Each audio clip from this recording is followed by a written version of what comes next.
Et bonjour les petits cœurs, j'ai envie de vous faire un petit message à vous les célibataires. Parce que c'est vrai que des fois on n'a plus envie d'être célibataire. Mais on ne sait pas toujours comment sortir de ce célibat. Et chacun, par rapport à ceux que je vois autour de chez moi, chacun a son histoire, a ses blocages. Et des fois on voudrait sortir de son célibat, mais finalement on ne fait pas vraiment les démarches pour trouver quelqu'un d'autre non plus. Et la vie nous envoie pas forcément des gens qui correspondent non plus. Donc, on va demander aux cartes quels conseils elles peuvent nous donner pour favoriser le fait de rencontrer la bonne personne. Qu'est-ce que vous en pensez, hein? Ce serait pas mal, hein, qu'on ait une petite recette magique. Alors, à tous ceux qui me regardent, qu'est-ce que les cartes veulent nous dire? On va déjà commencer par une petite carte orange. On va se prendre trois petites cartes violettes. Trois, non, deux. C'est quand même des runes. C'est déjà pas mal. Alors, la première. Ah bah, faut déjà commencer à être en gratitude. Remercier l'univers. Bah, peut-être remercier le fait que vous allez bientôt le rencontrer. Mettez-vous dans la gratitude de l'instant présent. Voyez déjà comment l'instant présent, tel qu'il est beau. Quand vous êtes dans le silence du cœur, hein, eh ben, c'est déjà quelque chose de beau qu'on peut remercier. Parce que la gratitude, c'est aussi une force magnifique qui élève la vibration et qui fait qu'on rayonne quand on est dans la gratitude.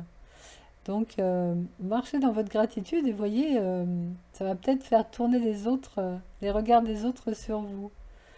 Ça me fait penser un jour, j'étais complètement là-dedans et je descendais une rue d'une grande ville pour aller faire une course. Et je voyais tous les gens qui me regardent avec des sourires. Je disais, waouh, mais dis donc, qu'est-ce qui se passe? C'était trop agréable. Donc, essayez de vous amuser à ça. C'est trop chouette. Le voyage. Bah, moi, je verrais ça, c'est une aventure de rencontrer l'autre. Amusez-vous comme une aventure. Tiens, je vais faire une aventure de rencontre.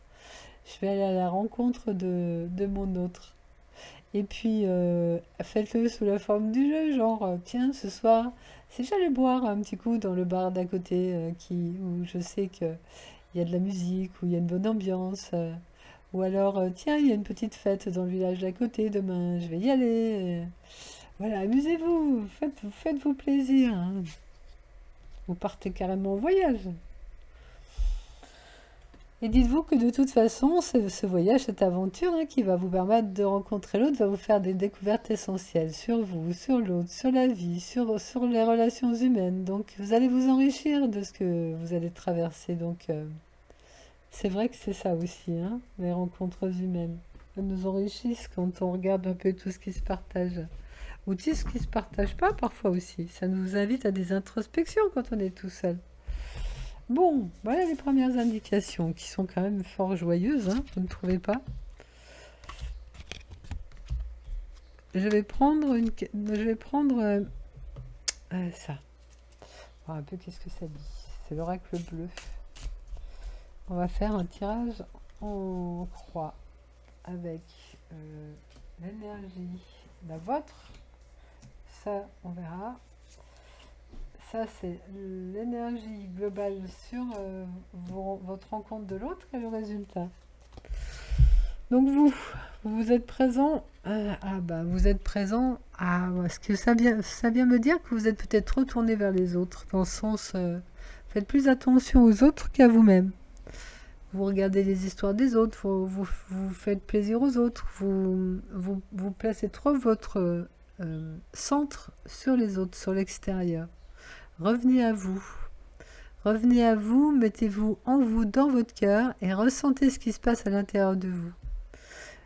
Soyez plus en connexion avec vous-même. D'ailleurs, si vous vous retrouvez seul, souvent j'ai vu que les gens qui se retrouvent dans un moment de solitude, c'était pour apprendre ça, pour apprendre à se connaître, à se faire plaisir, à ressentir pour soi, à arrêter de faire pour l'autre, mais à faire pour soi. Et à comprendre c'est quoi que j'aime, c'est quoi ma joie, c'est quoi mes respirations qui me font du bien. C'est ça que ça me fait vous dire. Vous me direz si c'est juste d'ailleurs. En face, alors ça peut être un atout ou un inconvénient. Ah bah c'est plutôt un inconvénient là pour le coup. Le chagrin. Donc vous avez des peines sur le cœur. Ou alors vous êtes entouré de gens qui ont des chagrins. Enfin il y a une ambiance de chagrin. ou de choses qui vous chagrinent. Eh bien, accueillez ça, accueillez vos tristesses, laissez-les couler les tristesses. Une fois qu'elles sont dehors, elles sont plus dedans. Moi, il y a une période où presque pendant 1 an, j'ai pleuré, pleuré parce que voilà, toutes les tristesses que j'avais refoulées avaient besoin de sortir. Et une fois que ça a été fini, oh là là, quelle libération. Mais je me suis dit, mais quand est-ce que ça va s'arrêter, quoi? Donc c'est pas grave non plus d'être triste. Faut juste laisser couler, pas retenir les émotions, les laisser aller et voir que ces tristesses-là, elles apparaissent dans un espace de paix qui n'est pas touché par la tristesse. Quand vous goûtez à une tristesse et que vous la laissez s'exprimer, vous verrez qu'à un moment donné, si vous êtes bien à l'écoute, vous allez entendre un silence plein de paix qui entoure la tristesse et qui prend soin en fait. Parce que cet espace de paix est aussi un espace d'amour et ça prend soin de vous, cet espace-là. C'est pas que ça prend soin de vous, c'est que c'est vous aussi. C'est un espace d'amour que vous pouvez goûter et qui est l'espace de votre cœur, qui n'a pas de début ni de fin. C'est un vaste espace de champ d'amour. Champ C-H-A-M-P. Et parfois les tristesses, elles nous conduisent comme ça aussi dans des profondeurs pour qu'on se goûte en tant que paix et en tant qu'amour. Et tout ça, ça va vous donner des grandes forces. Et c'est peut-être que ça aussi, vous êtes dans un temps comme ça de solitude pour découvrir tout ça, pour laisser justement la force remonter, votre force à vous, la véritable force de votre être. Voilà, et c'est marqué l'initié, c'est un chemin initiatique qui va vous permettre de mieux vous connaître, de mieux vous sentir bien, d'évacuer toutes les tristesses, toutes les émotions qui étaient en vous et qui avaient envie de sortir. Et pour ça, il fallait un temps de pause. Donc ce moment de solitude, c'est un moment qui sert à ça. Et après, comme je disais, vous allez rayonner votre force, vous allez retourner dans le monde avec votre lumière, votre éclat. Bon, ça, c'était un petit temps d'intériorisation. Mais on a demandé comment faire pour rencontrer l'autre. On va recommencer avec celui-là en demandant 3 cartes. C'est vrai que tant qu'on a un peu toute cette tristesse en nous, forcément, on n'est pas très attractif pour les gens qui nous croisent, parce qu'ils les voient souvent, ils les sentent, ces tristesses-là. Et une fois que la tristesse est sortie, c'est l'amour qui rayonne, c'est la lumière qui rayonne. Et après, quand vous êtes rayonnant, forcément, les autres, ils ont envie de rentrer en équilibre avec vous. Et vous allez donc attirer des gens qui sont bien aussi.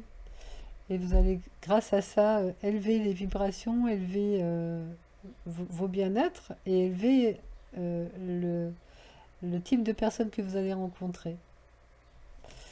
Et donc vous allez aussi élever votre qualité de couple. Vous allez aller vers des couples plus beaux, avec des vibrations plus hautes, avec des amours plus grands, avec des lumières plus grandes. Donc ça vaut le coup de prendre le temps où on est seul pour faire tout ce petit travail-là. Et ben voilà mon message du jour. Donc après, ça se fera tout seul. Vous allez rayonner tellement que ça va être une force d'attraction. Enfin, en tout cas, le message du jour était celui-là. Il y aura peut-être d'autres messages d'autres jours, mais voilà, on est dans cet instant-là qui dit ça. Merci les amis pour votre écoute. Je vous souhaite le meilleur. À bientôt.